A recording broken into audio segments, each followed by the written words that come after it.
With 27 features since 2008, the Marvel Cinematic Universe has given fans some truly superlative film-going experiences. But which movies are the absolute best? Which are better off left unwatched in your next marathon? Keep watching for a complete ranking. In theory, 2013's The Dark World has everything you could want. In practice, though, it's just not very fun. Chris Hemsworth is as charming as ever, and it's based in part on one of the greatest comic book runs of all time. It's got a Star Wars-style attack on Asgard by spaceships flown by dark elves. It has the rock monsters from Thor's very first comics appearance. Thor and Loki team up for revenge against the villain that killed their mom, climaxing in a fistfight in which Thor and Malekith are literally punching each other so hard that they land in other dimensions. Unfortunately, while all of that sounds good on paper, it's actually both super boring and generally confusing. When Nick Fury showed up at the end of Iron Man and hinted at the idea of a full-on shared universe of superhero movies, fans were thrilled. And then The Incredible Hulk hit theaters a month later to prove you should really be careful what you wish for. It's not that the film is terrible, but it's something almost worse: forgettable. Which is a real shame when you consider that it does so much right. For one thing, if you're going to make a movie about a nerdy scientist with anger issues so powerful they could level a whole town, getting the guy who starred in Fight Club to play Bruce Banner is a pretty solid move. For another, the filmmakers realized audiences didn't need a full-blown origin story to get up to speed. Tying the Hulk's origin into Captain America and the Super Soldier program was the first stumbling step toward building the full-on shared universe. In the end, though, it just didn't quite land. Critics praised director Chloe Zhao's Eternals for its inclusivity and ambition, but story-wise, it didn't live up to the hype. Unlike the vast majority of MCU movies, Eternals is a little too much like homework. With more than a dozen new heroes and villains, the film feels somehow overstuffed and meandering at the same time. Despite some big names in front of and behind the camera, this cosmic epic turned out undercooked. Discussions over whose fault that is will likely continue for some time. The general consensus in the Hollywood trades was that Oscar winner Zhao was hamstrung by having to adhere to Marvel's strict formula. While it teases some exciting future projects, Eternals on its own is a convoluted mess that ranks embarrassingly low in the MCU standings. You are so pathetic! Sam Rockwell, literally, dancing across the stage to present his army of Iron Man drones is endlessly delightful, but there's a lot in this movie that doesn't involve Justin Hammer busting a move, and that's where it fails to measure up.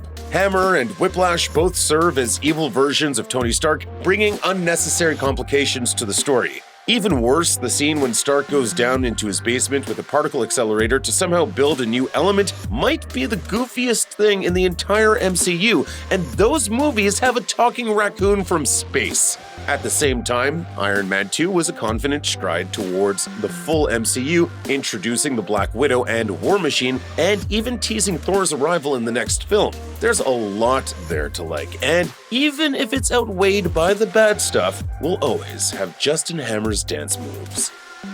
Iron Man 2 might have been the first big step toward fleshing out the Marvel Universe, but Thor was the first time we actually got to see its scope in action.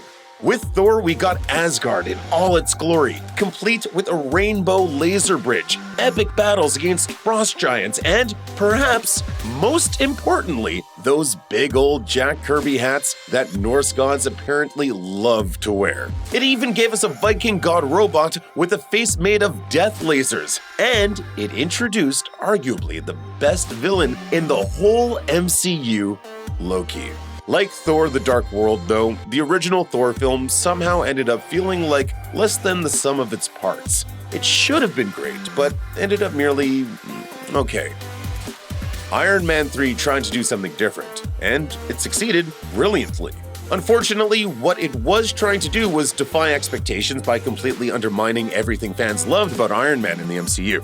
Iron Man 3 explores how the smartest guy in the room deals with living in a world that's becoming something that he can't predict. It's a movie about a superhero with an anxiety disorder, which results in Iron Man spending the entire movie not wanting to be Iron Man, and thus being Iron Man as little as possible. Plus, there was the whole fake Mandarin thing, which some people loved, but most fans were either confused or disappointed by. Director Shane Black deserves credit for his bold vision, which made for a good movie, just not a good Marvel movie. When 2016's Doctor Strange was announced, the big question for comics fans was how the mind-bending psychedelic sorcery of the mystical Marvel universe was going to fit into the MCU. As comics fans know, things get pretty weird.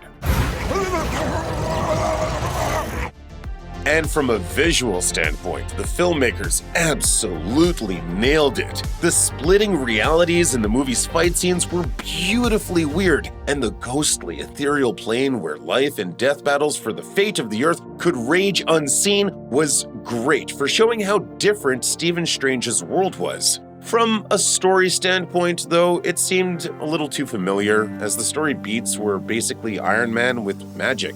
Still, you can do worse than copying one of the most popular superhero films ever, and the fantastic climax with Strange's time-bending bargain with Dormammu is one of the best finales in the MCU to date. Juggling a massive cast of superheroes is a difficult task, and while Avengers Age of Ultron doesn't manage it quite as well as the other three Avengers films, or Captain America Civil War, it does a pretty good job of balancing character bits with all-out action. Sure, some parts seem half-baked, like Tony Stark apparently forgetting every lesson he learned in Iron Man 3 and Thor's weird spirit quest, but it boasts a great final battle, not to mention the introduction of fan-favorite characters Vision and the Scarlet Witch. Avengers Age of Ultron isn't perfect, but it still packs in a lot of fun.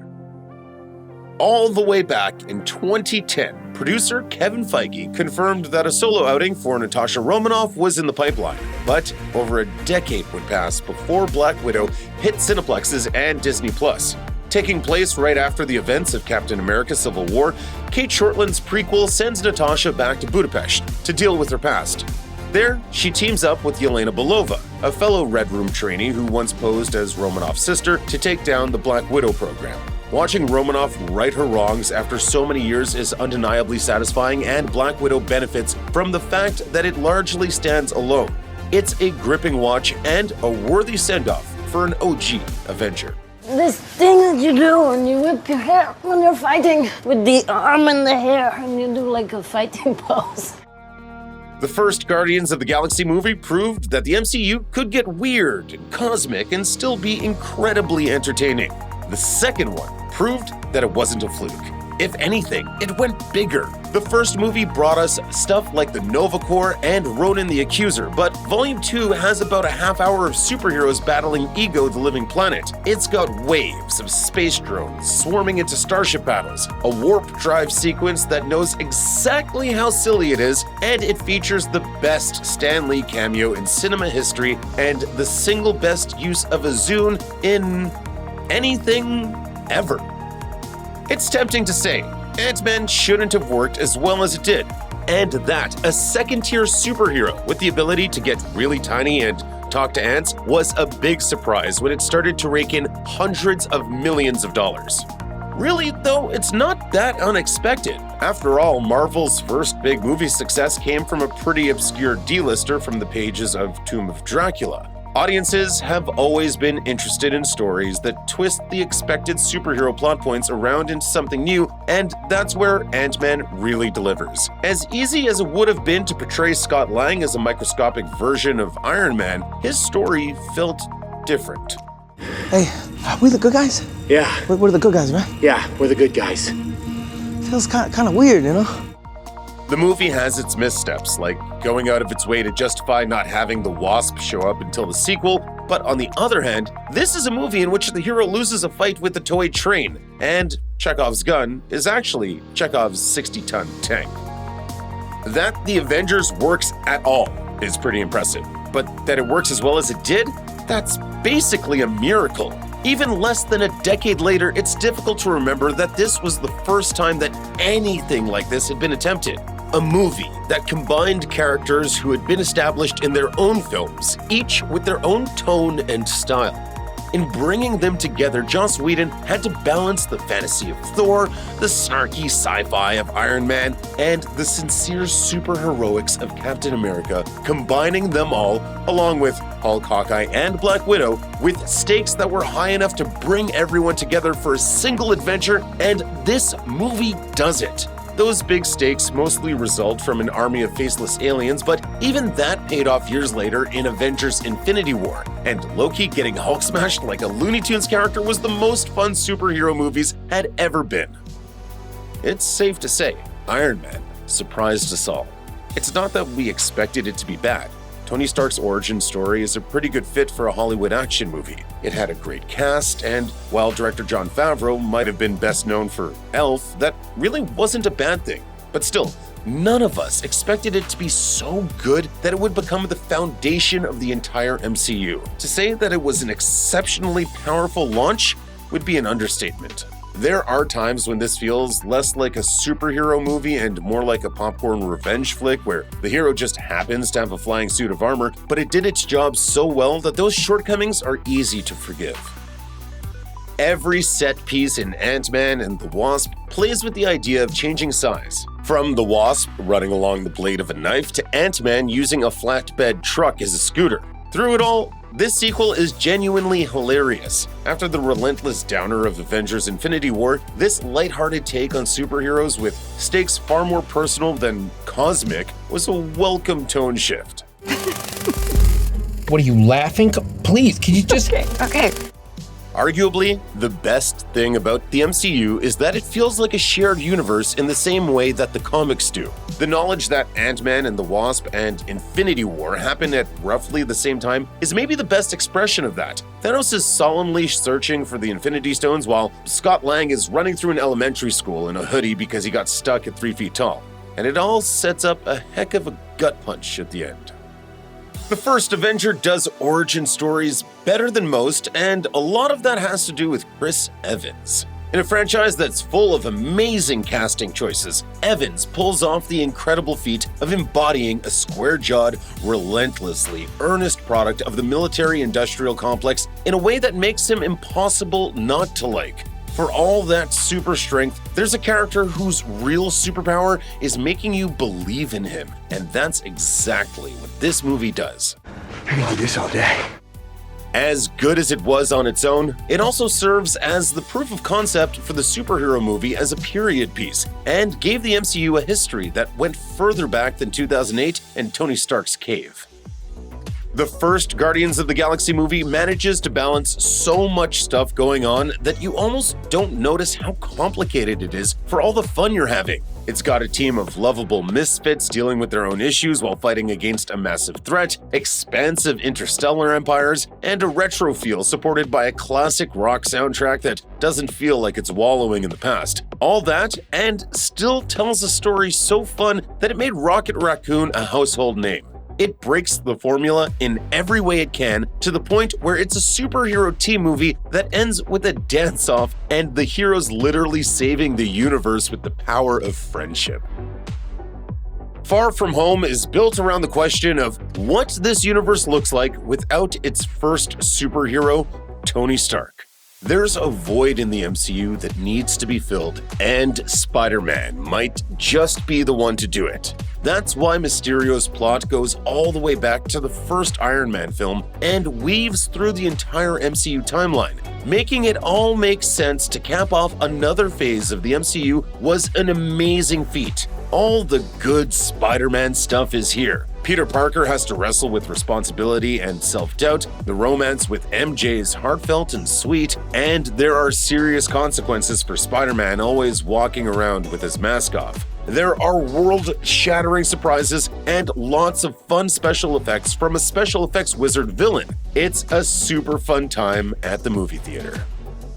There were some pretty heavy expectations for Captain Marvel given that it was the MCU's first film led by a woman. Luckily, it succeeded big time. Rather than falling into the tried and true Iron Man formula that had been used to introduce so many other MCU characters, Captain Marvel was a search for identity. That search took place over the backdrop of an intergalactic war, with the title character's potential mostly represented by the main character glowing with literal cosmic fire while she punched her way through spaceships. At times, Captain Marvel may come off as a little corny, but that corniness is a result of simply being very earnest and heartfelt, and at times, inspiring.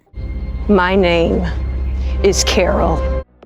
Between that, the cosmic action, and lots of jokes about the 90s, it lived up to the hype. Everything about the Winter Soldier reinforces the idea that Captain America is exactly the guy you want to have the power to save the world. The notebook full of pop culture references that he needs to look up to understand the world around him, the friendship with Sam Wilson that starts with bonding over their wartime experience, the loyalty to his friends that leads him to risk his own life to save Bucky. He even gives his opponents one last chance to back out before he beats up an elevator full of traitors. All of these pieces add up to a whole that's incredible, even before you get to how much of the movie is based around Steve Rogers just kicking the living hell out of bad guys. That stuff's pretty fun too. Marvel's ultimate goal with Shang-Chi and the Legend of the Ten Rings was to repeat the success of Black Panther, according to Deadline. And that plan largely worked, with critics agreeing it was a solid step toward better Asian representation in Hollywood. Shang-Chi doesn't stray very far from Marvel's tried and tested origin story formula, but it sets itself apart when it comes to action. Director Destin Daniel Cretton's movie pays homage to the fight choreography of Jackie Chan, as well as Chinese martial arts films, past and present. Simu Liu brings the perfect blend of humility and heroism to the title role, while Awkwafina, Tony Leung, and Michelle Yeoh are all on their A-games too. Add in a couple of unexpected cameos, and you're on to a winner. Even though Steve Rogers and Bucky Barnes are unquestionably the focus of Civil War, there's a pretty convincing argument to be made that this movie should have been called Avengers Civil War instead. It has everyone in it, and they aren't just cameos either. Ant-Man, Hawkeye, Scarlet Witch, and War Machine all get huge character-developing moments in the middle of a super-heroic Royal Rumble, while the Avengers are split by a villain who wound up getting exactly what he wanted. And if that wasn't enough, it's also the movie that introduced movie audiences to Black Panther and Spider-Man.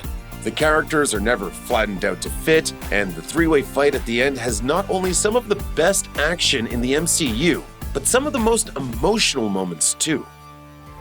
After his debut in Civil War, T'Challa's first solo movie came with some pretty high expectations. Not only did it live up to them, it blew right past them for one of the MCU's best movies. Maybe it's because Chadwick Boseman's T'Challa is a character struggling with the weight of expectations himself. Black Panther is more than up to the challenge, but the journey he takes to get there is full of compelling complications. From the reveal that his father wasn't the flawlessly honorable man that he thought, to an enemy with some very justifiable anger at the world around him.